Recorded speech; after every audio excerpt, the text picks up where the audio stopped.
తాజా అంశాన్ని చూస్తున్నాం. మాజీ మంత్రి హరీష్ రావుకు సిట్ నోటీసులు జారీ చేసింది. ఫోన్ ట్యాపింగ్ కేసులో మాజీ మంత్రి హరీష్ రావుకు సిట్ నోటీసులు జారీ చేసింది. జూబ్లీహిల్స్ పోలీస్ స్టేషన్లో విచారణకు హాజరు కావాలని సిట్ నోటీసులో పేర్కొంది. రేపు ఉదయం 11 గంటలకు విచారణకు రావాలని పేర్కొంది. ఇక ఇందుకు సంబంధించి మరిన్ని వివరాలు మా ప్రతినిధి రమేష్ నడి తెలుసుకుందాం. రమేష్, చెప్పండి, మాజీ మంత్రి హరీష్ రావుకు సిట్ నోటీసులకు సంబంధించి వివరాలేంటి?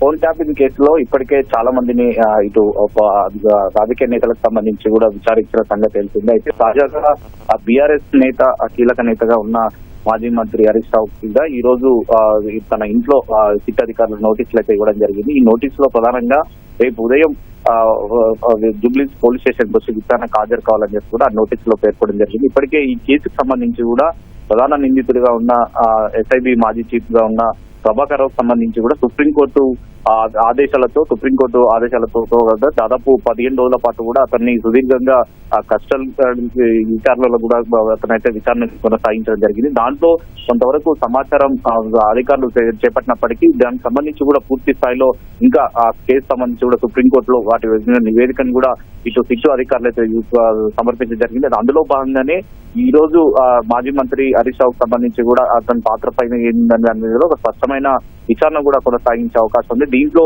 మరి దాదాపు సుదీర్ఘంగా కూడా అతన్ని కూడా విచారించే అవకాశం ఉంది. దాదాపు మరి రేపు ఉదయం 11 గంటల నుంచి కూడా విచారణకు జరుగుతుంది కాబట్టి దాదాపు సాయంత్రం వరకు కూడా విచారణకు చేసే అవకాశం ఉంది. ఇప్పటికే నిందితులను సంబంధించి కూడా అరెస్ట్ అయిన వారు ఎవరైతే ఉన్నారో పోలీస్ అధికారులు ఎవరైతే ఉన్నారో వారు ఇచ్చిన స్టేట్మెంట్లు కానీ తర్వాత రాజకీయ నేతలకు సంబంధించి కూడా గతంలో ఇటు వివిధ రాజకీయ పార్టీలకు సంబంధించిన నేతలు కూడా ఈ కేసుకు సంబంధించి కూడా వారి స్టేట్మెంట్లు అయితే రికార్డ్ చేయడం జరిగింది. వారు ఇచ్చిన స్టేట్మెంట్ల ఆధారంగా కూడా ఇక్కడ ఇప్పుడు హరీష్ రావుని కూడా ప్రశ్నించే అవకాశం ఉంది. మరి ప్రశ్నించిన తర్వాత అసలు ఈ కేసుకు సంబంధించి హరీష్ రావు పాత్ర ఉందా లేదా దానికి సంబంధించి దానిపైన కూడా పూర్తి స్థాయిలో అతనైతే స్టేట్మెంట్ అయితే తీసుకునే అవకాశం ఉంది. ఇప్పటికే మొదటగా పంజగుట్ట పోలీస్ స్టేషన్ లో కేసు నమోదైనప్పటికీ కేవలం ఒక సిట్టు అప్పుడు వేయడం జరిగింది. తర్వాత తాజాగా ఇటు హైదరాబాద్ సిపిగా ఉన్న ప్రజలకు సంబంధించి కూడా మరొక సిట్టును ఏర్పాటు చేస్తూ కూడా దీంట్లో కొంతమంది ఐపీఎస్ అధికారులను కూడా వేస్తూ కూడా సిట్టు బృందాల సభ్యులను చేర్చడం జరిగింది. దాంట్లో భాగంగా విచారణకు సంబంధించి కూడా వేగవంతం చేయడం, తర్వాత దీంట్లో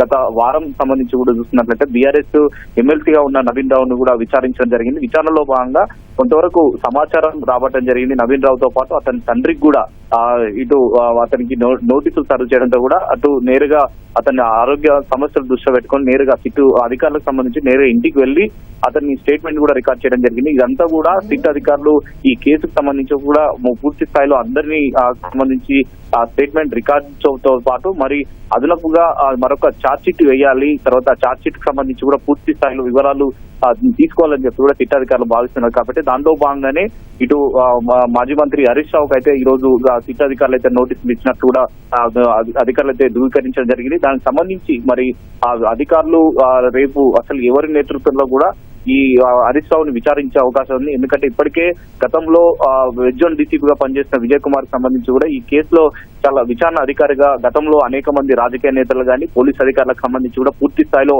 అతను విచారించారు జరిగింది. కాబట్టి తాజాగా సిద్దిపేట ఎస్పీగా ఉన్న అతను తాజాగా హైదరాబాద్ కి బదిలీతో రావడం, తర్వాత ఈ కేసుకు సంబంధించి కూడా వేగవంతం కావడంతో కూడా ఈ కేసులో ఈ కేసు సంబంధించి కూడా ముందుకు పోయే అవకాశాలు అయితే ఈ సిట్ ద్వారా అయితే అవకాశాలు అయితే కనపడుతున్నాయి. కానీ దీంట్లో విచారణలో భాగంగా మరి ఇంకా ఎలాంటి అంశాలను అధికారులు వివరాలు సేకరిస్తారు, హరీష్ రావుకు సంబంధించి కూడా అతనికి సంబంధించి ఈ కేసులో అంటే ఎలాంటి పాత్ర ఉంది, తర్వాత ఆ కేసు సంబంధించి పూర్తి స్థాయిలో విచారణ చేసే అవకాశం కనబడుతుంది. విచారణలో భాగంగా మరి ఎలాంటి విషయాలు తెలుస్తాయనేది కూడా ప్రస్తుతం అయితే ఎదుర్చు వస్తూ ఉంది.